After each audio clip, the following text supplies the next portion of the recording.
Bonjour YouTube, alors je suis pas coiffé là, je reviens d'Angers, il est très tôt ce matin. Vous le savez, alors évidemment cette vidéo sera à 17h, donc normalement vous serez encore avec moi à ce moment-là sur Twitch pour regarder la fin du WCQ de Rouen. On est ensemble aujourd'hui pour parler d'une carte qui s'appelle Mulcharmy Fuaros. Je trouvais ça intéressant de faire un petit débrief après quelques semaines / mois sa sortie. C'est vrai que Fuaros est la carte qui a fait le plus parler et qui a le fait plus flipper les joueurs. Hein. Combien d'influenceurs joueurs ont annoncé que potentiellement ça allait être la fin pour eux à cause de cette carte, que cette carte allait ruiner le jeu. Évidemment, la plupart de ces joueurs ont beaucoup eu peur du retour de l'impact qu'avait la carte qui est sur ma droite ici, Maxé. Que Maxé, globalement, est une carte qui avait été design à son époque de manière assez intéressante, puisque du coup, elle était adaptée à un nombre de spécial summon qui n'était pas si violent que maintenant. Et du coup, on pouvait s'arrêter et poser des pièges et donc respecter la carte. Aujourd'hui, c'est très compliqué de jouer autour de cette carte, étant donné que tous les decks sont design, entre guillemets, pour faire énormément d'invocations spé. Et donc, c'est vrai que Fuaros est une carte qui faisait extrêmement peur. Beaucoup de joueurs un peu plus récents. Et aujourd'hui, la question, ça va être de discuter ensemble. Et vous allez me dire dans les commentaires, parce que je vois que vous êtes très nombreux en ce moment à mettre des commentaires. Et donc, du coup, je lis tout ça le soir et je trouve ça très sympa. De son impact et de comment vous, elle vous impacte en tant que joueur. Dans un premier temps, mesdames et messieurs, nous allons parler évidemment de son prix.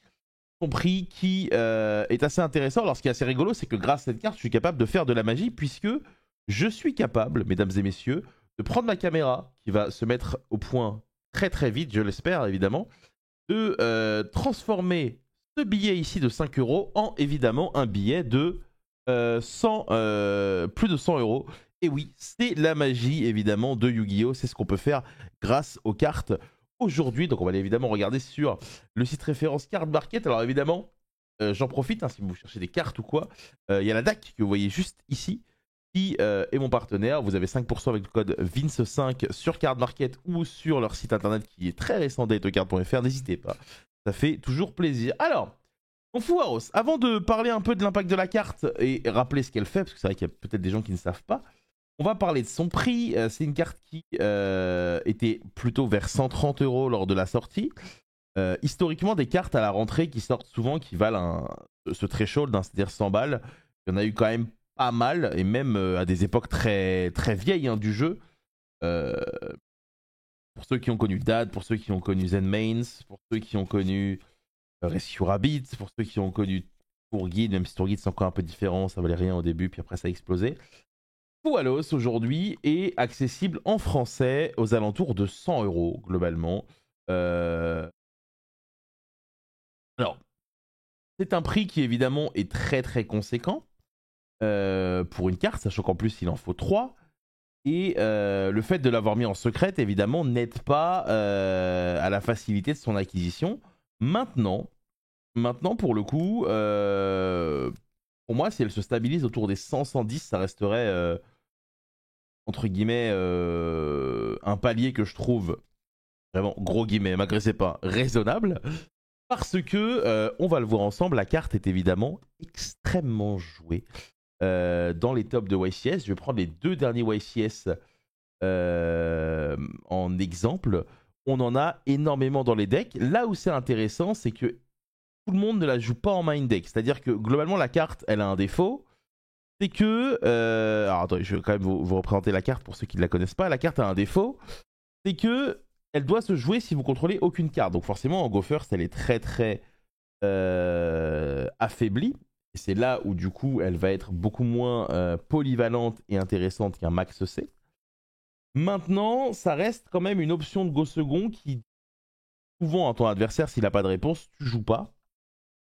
Ou alors, va falloir que tu me fasses piocher des cartes et que tu prennes des risques.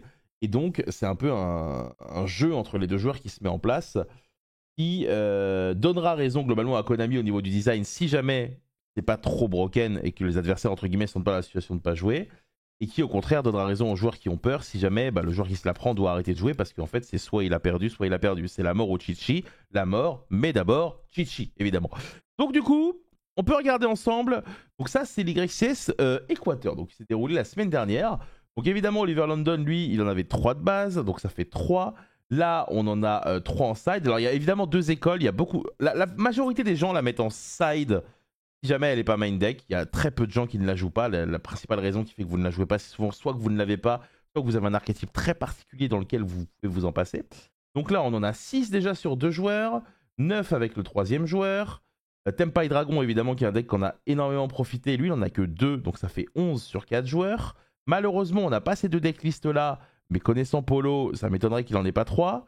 Ici, Tempai, il en a 2 en side. Plus de cela, il accompagne des Purulia. Et côté Unchained, on va en avoir 2 en side. Donc globalement, sur 8 joueurs, là, vous voyez qu'on en a quand même on a plus d'une dizaine. Et alors, Aniagara, je vous en parle pas, parce qu'Aniagara, évidemment, c'est tout de suite un peu plus énervé. La carte venait de sortir. Donc Oliver London, lui, il en avait 3 de mémoire, je suis quasi sûr. Ouais, il en avait 3.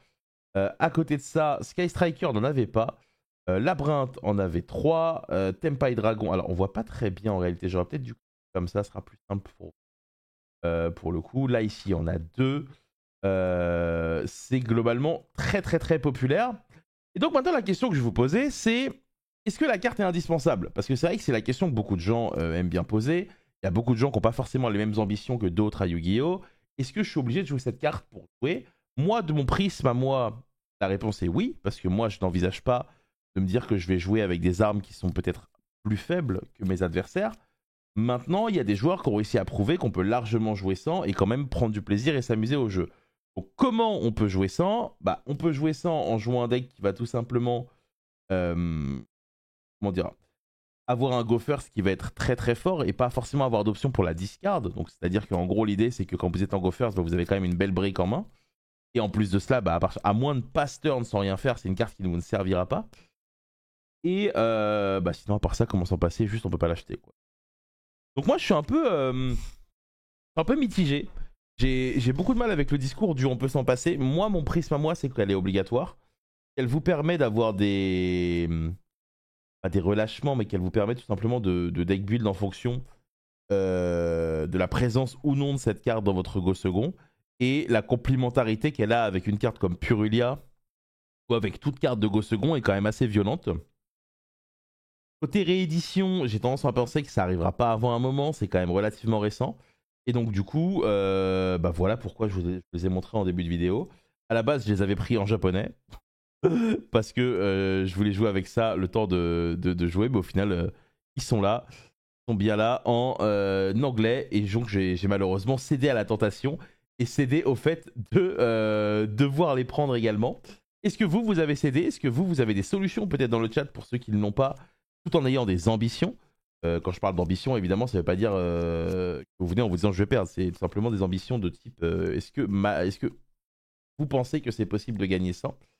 Et l'autre question que j'ai envie de vous poser, c'est quel est le deck qui, selon vous, a le plus profité de la sortie de Fuaros? Pour moi, c'est Tempai, parce qu'il excelle en go second, et du coup, il excelle encore plus grâce à la présence de cette carte dès la première game.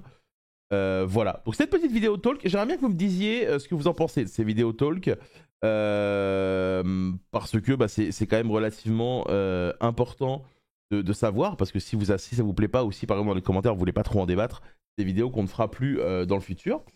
J'espère que cette première semaine de vidéo vous a plu. On va évidemment continuer jusqu'à la fin de l'année parce que j'ai envie de faire du YouTube. J'ai aussi envie de faire beaucoup de contenu dédié à YouTube plus que des replays de stream. C'est quelque chose de relativement cool. Et pour ceux qui se passeront la journée avec moi sur Twitch pour regarder le WCQ Rouen, eh bien, à tout à l'heure. Des bisous. Pensez à vous abonner comme d'habitude et à mettre la cloche. Au revoir.